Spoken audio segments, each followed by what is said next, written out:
대한민국 실제 사건. 안녕하세요.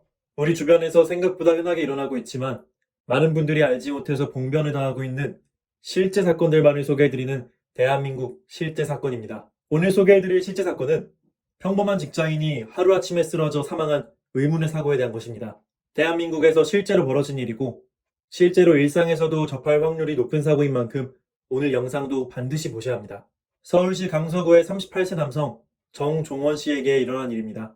종원 씨는 기계공학부를 전공하여 석사학위까지 취득한 뒤 모 기업의 연구직으로 성실하게 재직해 왔습니다. 그는 사내에서 연구 열정이 제일 뜨거운 사람으로 유명했는데요. 종원 씨는 자사의 신제품은 모두 자기 손을 거친다는 자부심 하나로 매일 밤을 새다시피 하여 연구에 몰두하곤 했죠.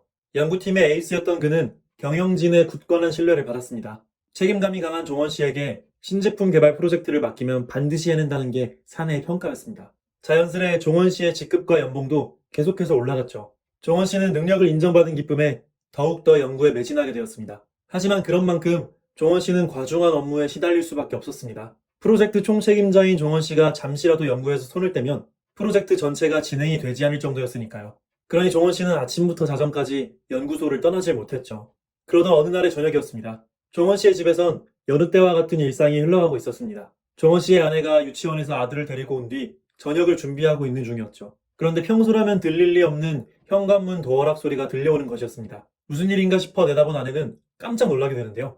종원 씨가 현관문으로 들어오고 있는 것이었습니다. 기본 퇴근이 밤 10시 이후였던 종원 씨가 이른 저녁에 들어온 겁니다. 걱정된 아내는 무슨 일이 있냐고 물어보았습니다. 그러자 종원 씨가 답하길 몸이 너무 피곤해서 집중이 안 된다는 것이었습니다. 거기에 가슴이 답답하기까지 하다는 거였죠. 아내는 내일 병원에 한번 가보는 게 어떠냐고 넌지시 물어보았는데요. 하지만 종원 씨는 지금 일정이 너무 지체되어 있다며 그럴 여유가 없다고 했죠. 그 말을 남기고 침실로 직행한 종원 씨.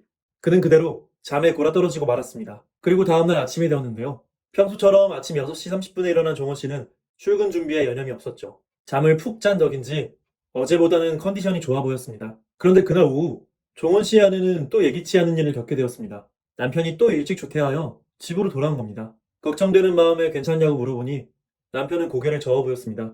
어제보다 더 몸이 안 좋아졌다고 했죠. 가슴이 아픈 데다 심장이 자꾸만 두근거리고 손발에 땀이 난다는 것이었습니다.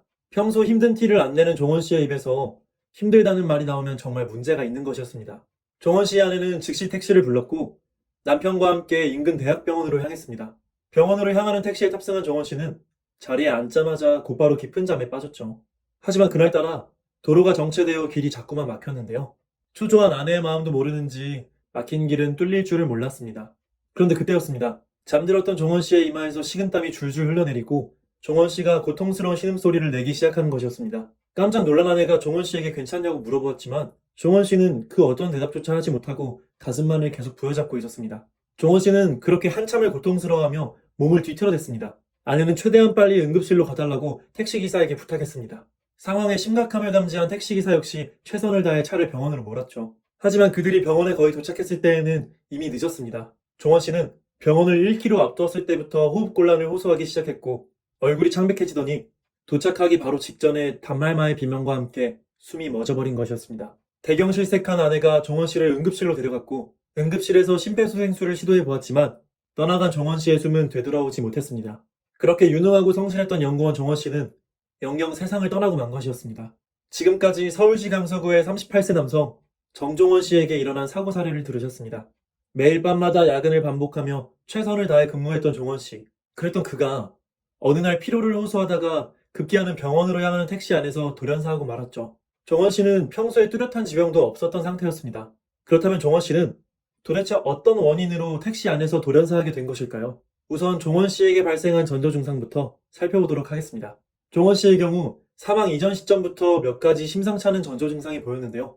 먼저 종원 씨가 일찍 퇴근했던 날 종원 씨는 몸이 피로하고 집중이 안 되며 가슴이 답답했다고 증언했습니다. 그리고 종원 씨의 사망 당일에는 종원 씨에게 심장이 두근거리고 손발에 땀이 난다고 했었죠. 그 후 종원 씨는 식은땀을 흘림과 동시에 가슴 통증을 호소하다가 사망하고 말았습니다. 이러한 전조 증상을 종합해보면 내릴 수 있는 결론은 단 한 가지입니다. 종원 씨의 생명을 앗아간 범인은 바로 과로사였던 것입니다. 과로사라는 용어는 우리나라 못지않게 평균 노동시간이 많은 일본에서 나온 말인데요. 평소 건강했던 사람이 갑자기 사망한다는 뜻으로 일본어로 카로시라고 합니다. 과로사는 30대에서 50대 사이의 한창 나이의 청장년에게 집중적으로 나타나므로 일각에서는 과로사를 청장년 급사 증후군이라고 표현하기도 하죠. 연구 결과에 따르면 과로사의 원인은 딱 한 가지, 많은 노동량과 스트레스뿐이라고 하는데요. 즉, 적절한 휴식이 없는 상태에서 무리한 업무가 과중되면 과로사 위험성 또한 급격하게 올라간다는 것이죠. 종원 씨의 경우 연구팀의 핵심으로서 매일같이 야근을 반복하며 몸을 헤쳐왔죠. 그 결과 별다른 지병도 없었던 종원 씨에게 과로사의 대표적 전조 증상이 나타나게 되었습니다. 혈압이 상승하고 손발에 땀이 나는 것과 입안에 침이 마르고 심장이 두근거리는 증상이 나타난 것이죠.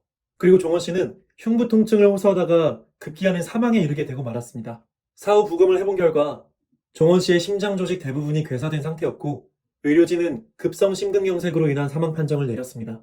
심장의 혈액 공급이 차단되면서 심장 근육이 파괴되어 버린 것이었습니다. 즉, 종원 씨는 과로사로 인한 심근경색으로 사망하게 된 것인데요. 평소 심장이나 뇌혈관이 건강했더라도 과로로 인한 피로가 몸에 누적될 시 이처럼 심장이 급격히 나빠질 수가 있는 것이죠. 이러한 상태가 방치될 경우 종원 씨처럼 흉부 통증을 호소하다가 갑자기 사망에 이르게 되는 것이고요. 과로가 이렇게 무서운 것은 이렇게 뇌심혈관 질환이나 심장 질환을 일으킴으로써 과로사라는 갑작스러운 사망을 유발할 수 있다는 것과 또 뇌심혈관 질환과 심장 질환에서 생명을 회복하더라도 영구적인 후유증이나 장애를 남길 수 있다는 것입니다. 고려대 의대 문국진 박사에 따르면 전체 돌연사 환자 중 40% 이상이 과로사인 것으로 추정된다고 하는데요. 멀쩡한 사람이 갑자기 쓰러져 죽으면 절반 정도는 과로사로 봐도 맞아떨어질 정도라는 얘기죠. 그렇다면 이렇게 위험한 과로사 증상을 어떻게 감지하고 예방할 수 있을까요? 과로사를 예방하기 위해서는 과로사의 대표 증상을 숙지해 두시는 것이 가장 중요합니다. 우선 손발에 힘이 빠지고 저린 느낌이 오거나 시야가 흐려지고 말이 잘 안 나올 경우엔 과로사로 인한 뇌혈관 질환 증상을 의심해 볼 수 있고요. 또 어지러움을 느끼고 비틀거리거나 극심한 두통을 겪는 경우 또한 뇌혈관 질환의 전조 증상 중 하나입니다. 그리고 호흡이 가빠지거나 맥박, 혈압에 이상이 생기는 것은 대표적인 심장 질환의 전조 증상이죠. 종원 씨의 경우처럼 식은땀이 나거나 심장이 이유 없이 두근거리는 증상 역시 마찬가지로 심장 질환을 생각해 볼 수 있겠습니다. 안전보건공단의 관계자에 따르면 뇌혈관 질환과 심장 질환은 혈관이 막히거나 터져서 발생한다는 점에서 발병 원리가 같다고 합니다. 그래서 두 질환 모두가 급작스러운 돌연사를 유발할 수 있는 것이죠. 그러니 설명드린 전조 증상이 나타났을 때 곧바로 병원을 찾아서 적절한 치료를 받을 것을 권장드립니다. 무엇보다도 평상시에 과로사를 예방하기 위해 건강한 생활 습관을 유지하시길 바랍니다.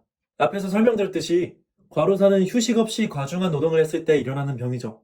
그러니 과로사를 예방하는 방법은 하나밖에 없습니다. 평상시에 적절한 휴식을 취해주는 것이죠. 아무리 무리하더라도 하루에 12시간 이상의 연속 작업은 피하셔야 하고 하루 7시간 이상은 반드시 수면을 취해주셔야 합니다. 그리고 퇴근 이후 하루 3시간 이상은 조깅, 자전거 타기와 같은 여가 활동을 즐기시면서 뇌에 휴식을 주어야 하는 것도 잊지 마세요. 즉, 과도한 노동 피하기, 적절한 수면, 적절한 휴식이라는 세 가지 요소가 과로사 예방의 핵심인 것입니다. 오늘은 평상시에 무리한 근무로 발생한 과로사 사고 사례, 그리고 과로사의 증상과 그 위험성에 대해 상세히 알아보았습니다. 우리 주변에서 흔하게 일어나는 충격적인 실제 사건들과 그것을 예방하는 방법까지 알려드리는 대한민국 실제 사건. 오늘의 사연은 여기서 마치겠습니다. 구독과 좋아요는 저에게 큰 힘이 됩니다. 더 좋은 영상으로 찾아뵙겠습니다. 감사합니다.